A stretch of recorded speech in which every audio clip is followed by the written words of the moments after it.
প্রশ্নটিতে বলেছে একটি ঘনক ও একটি গোলকের পৃষ্ঠতলের ক্ষেত্রফল সমান হলে তাদের আয়তনের অনুপাত কত হবে।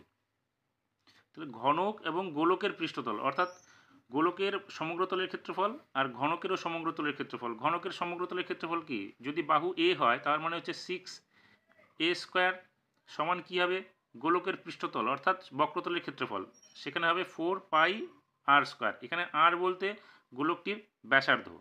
তাহলে এখানে আমরা এরকম করতে পারি, বা a²/r² ইকুয়ালস টু কী হবে 4π/6, বা a²/r² ইকুয়ালস টু কী হবে 4 × 22/7, নিচে 6 থাকবে, বা a²/r² ইকুয়ালস টু কী হবে এখানে 4 × 22, নিচে কী হবে 7 × 6 হয়ে যাবে। এবার বা এখানে কি হচ্ছে, আমরা যদি কাটি এটাকে তাহলে এখানে 3 দুগুণে 6, এখানে হবে 2 দুগুণে 4, অর্থাৎ a²/r² ইকুয়ালস টু কী হবে 44/21,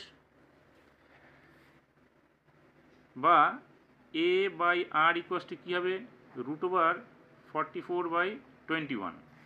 এবার আমাদের কি বলেছে এখানে, তাদের আয়তনের অনুপাত কত। তাহলে তাদের আয়তন মানে হচ্ছে গোলকের ঘনকের আয়তন এবং গোলকের আয়তনের অনুপাতটা বের করতে হবে।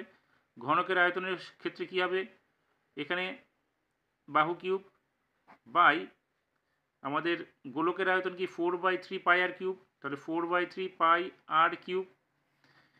এবার আমরা মানটা যদি বসাই এখানে তাহলে কি হবে,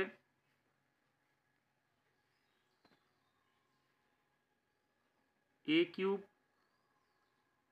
বাই 4 × 22/3 × 7 হয়ে যাবে ইন্টু r³। এখানে a³/r³ ইন্টু এটা কত হবে